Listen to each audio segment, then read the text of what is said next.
2 घंटे का rank holder.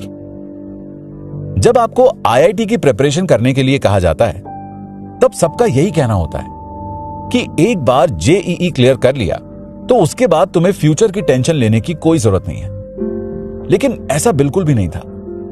मैंने इस एडवाइस को मान लिया और लाइफ को आराम से लेने लगा। और फिर फर्स्ट सेमेस्टर में मेरे एसजीपीए सिर्फ 7.3 बने। शंकर, जिसे डीसीई ओरिएंटेशन में उसके बस रूट समझने थे, उसे शायद ज्यादा पता था और उसने 9 से ऊपर एसजीपीए बना ली। और जब उसकी स्ट्रीम सिविल से मैकेनिकल में चेंज कर दी गई तब मुझे बहुत बड़ा सदमा लगा। मुझे उस चीज से इतना ज्यादा फर्क पड़ा था कि उसी ने मेरे आईआईटी के आगे के फ्यूचर को बना डाला।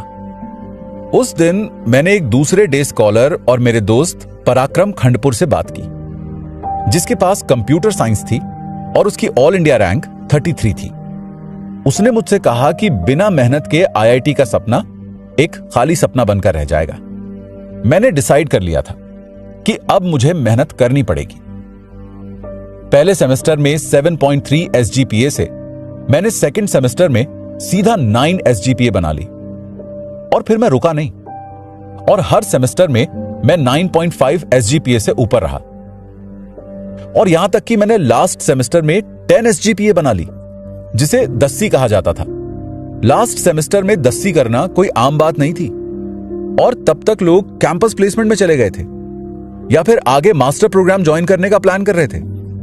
और वहीं पर इतना हाई ग्रेड लाने का मुझे कोई फायदा नहीं मिल रहा था। मुझे सिर्फ खुद को प्रूव करना था कि मैं कर सकता हूं। मैं सेकंड सेमेस्टर से रैंक सेकंड पर था और फिर मैंने डिसाइड कर लिया कि मुझे अब अपनी किस्मत बदलनी पड़ेगी।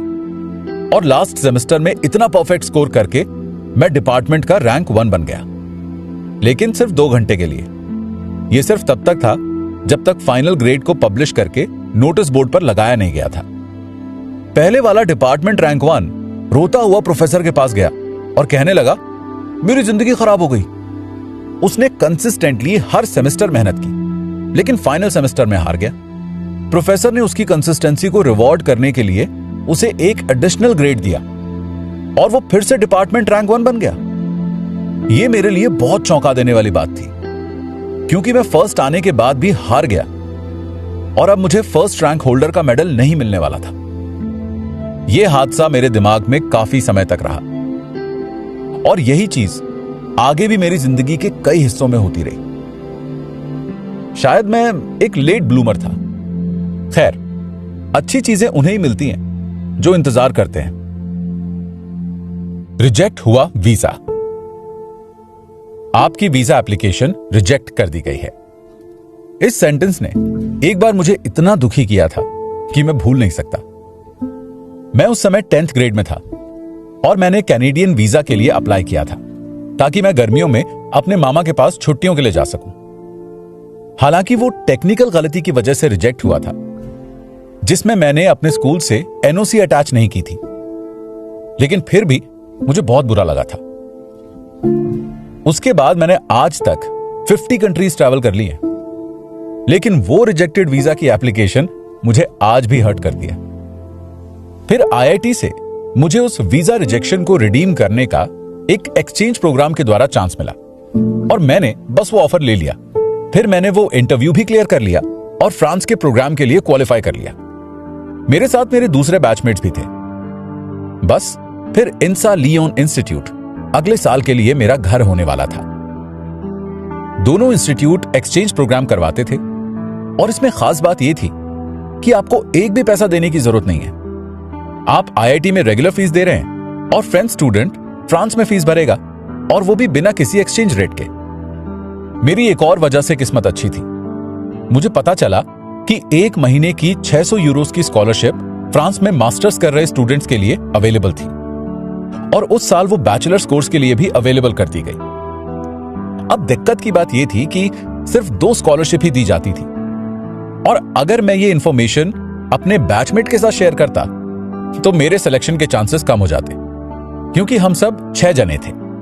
स्टूडेंट होल्डिंग डिपार्टमेंट रैंक 1 को इस चेंज के बारे में पता था और फिर हम दोनों ने स्कॉलरशिप के लिए अप्लाई किया और हमें वो स्कॉलरशिप मिल गई। ये अलग बात है कि जब हम फ्रांस पहुंचे और अपनी स्कॉलरशिप को प्रोसेस करने के लिए रिपोर्ट करने गए तब सिचुएशन बहुत ही ऑकवर्ड हो गई थी। बचे हुए चारों बैचमेट्स के चेहरे हमें देख रहे थे क्योंकि हमने उन्हें इस अपॉर्चुनिटी के बारे में नहीं बताया। रोन और साउन रिवर्स के जंक्शन पर स्थित लियोन पेरिस और मार्सेई के बाद फ्रांस की तीसरी सबसे बड़ी सिटी है और रहने के लिए वो काफी अच्छी जगह है। वो साल जो मैंने फ्रांस में बिताया था वो जिंदगी के सबसे अच्छे सालों में से था। हमारी क्लासेस शुरू होने के 1.5 महीने पहले ही हम लियोन पहुंच गए और फिर हमने वो समय फ्रेंच सीखने और यूरोप एक्सप्लोर करने में लगाया। फ्रांस में उस साल मुझे शानदार एजुकेशन सिस्टम के बारे में पता चला। शुरुआती दिनों में मैं जब फ्रेंच स्टूडेंट्स को क्लास अटेंड करते वक्त अलग अलग कलर के पेन्स के साथ देखता तो मैं उन्हें देखता रह जाता। प्रोफेसर जो बोलता वो एक कलर से लिखते, फिर जो बोर्ड पर लिखा हुआ होता उसे दूसरे कलर से लिखते और फिर उस टॉपिक के बारे में अपने विचारों को फिर से दूसरे कलर में लिखते।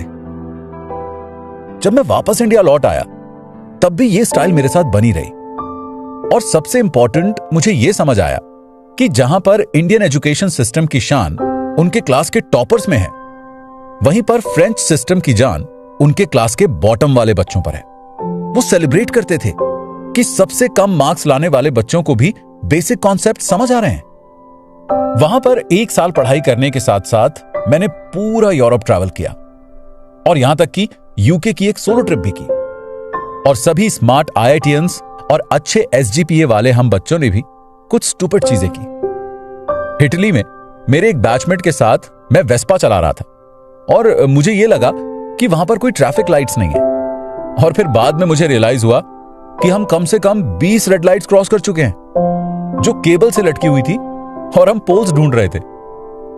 स्विट्जरलैंड में हम ऐसे ही किसी रेलवे टनल के अंदर घुस गए और फिर तेज आवाज आने के बाद हम अचानक से साइड में कूदे और उसी वक्त वहां से बहुत तेजी से ट्रेन निकली।